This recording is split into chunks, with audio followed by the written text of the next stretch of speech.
मुख्यमंत्री जी ना तो गाय पालते और ना दूध पीते। भाई गौ माता की जय हो। देसी गाय के 1 ग्राम गोबर में ध्यान करो 300 से 500 करोड़ तक सूक्ष्म जीवाणु हैं कि यूरिया डीएपी ने धरती को बंजर बना दिया, सारे केचुए मार दिए, सारे सूक्ष्म जीवाणु मार दिए।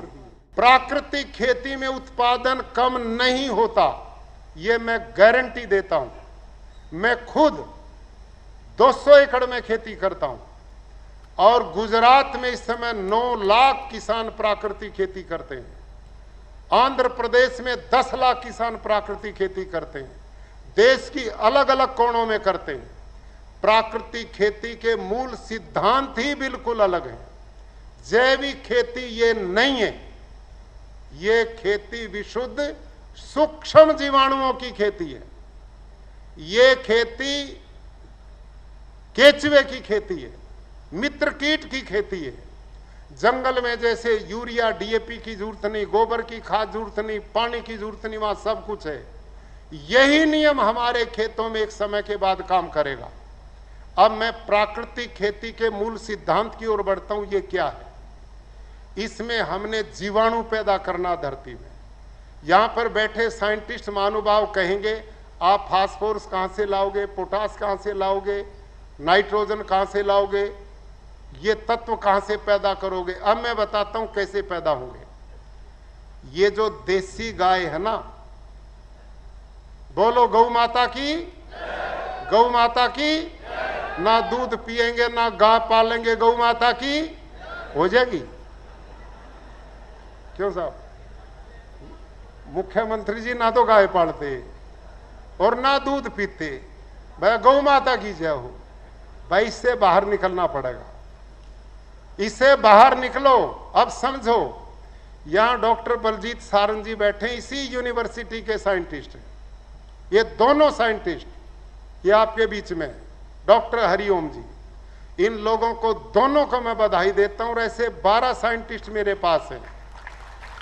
इन दोनों साइंटिस्ट ने जो मेहनत की है, जो तपस्या की है, अद्भुत काम इन्होंने किया है।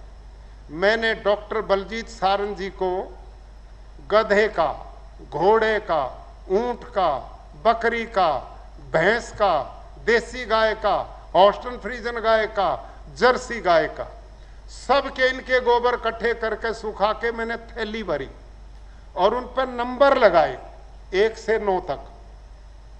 इनको नहीं पता था कि किस थैली में किस पशु का गोबर है, मेरे को पता था। मैंने डायरी में लिख दिया था 1 नंबर में भैंस का है, 2 नंबर में ऊंट का है, 3 नंबर में बकरी का, 4 नंबर में घोड़े का, 5 नंबर में देसी गाय का, इसमें होस्टन फ्रीजन जर्सी का। इनको मैंने थैलियां भेजी। ये माइक्रोबायोलॉजी के साइंटिस्ट हैं। इन्होंने 6 महीने उसके ऊपर लगाए और पूरी खोजबीज करने के बाद इन्होंने मेरे को जो थैली पकड़ाई ना, वो थी भारतीय नस्ल की देसी गाय साहिवाल की। और इन्होंने कहा ये भंडार है सूक्ष्म जीवाणुओं का, ये है खेती की जान, ये है मिट्टी को, धरती मां को उपजाऊ बनाने का तरीका। इनको सबके गौमूत्र भेजे, मतलब मूत्र भेजे, और मूत्र में भी देसी गाय का ही गोमूत्र ही बोलते हैं उसको, वो वरदान है, वो खनिज का भंडार है। और देसी गाय का गोबर सूक्ष्म जीवाणुओं का भंडार है। देसी गाय के 1 ग्राम गोबर में ध्यान करो 300 से 500 करोड़ तक सूक्ष्म जीवाणु हैं। 300 से 500 करोड़ तक। और ये साहिवाल में नहीं है। साहिवाल, थारपारकर, राठी, गिर, हरियाणवी, अंगोल, गंगा तीरी, भारत में जो देसी नस्लें हैं सभी में यह गुणवत्ता गोबर गोमूत्र में। और हम प्राकृतिक खेती में क्या करते हैं, इसकी बाद में जरूरत नहीं पड़ती। प्राकृतिक खेती में शुरू में पड़ेगी। और क्या करना पड़ेगा? क्यों? क्योंकि यूरिया डीएपी ने धरती को बंजर बना दिया, सारे केचुए मार दिए, सारे सूक्ष्म जीवाणु मार दिए, मित्र पक्षी मार दिए, जंतुओं की प्रजातियां लुप्त कर दी, तबाह कर दिया।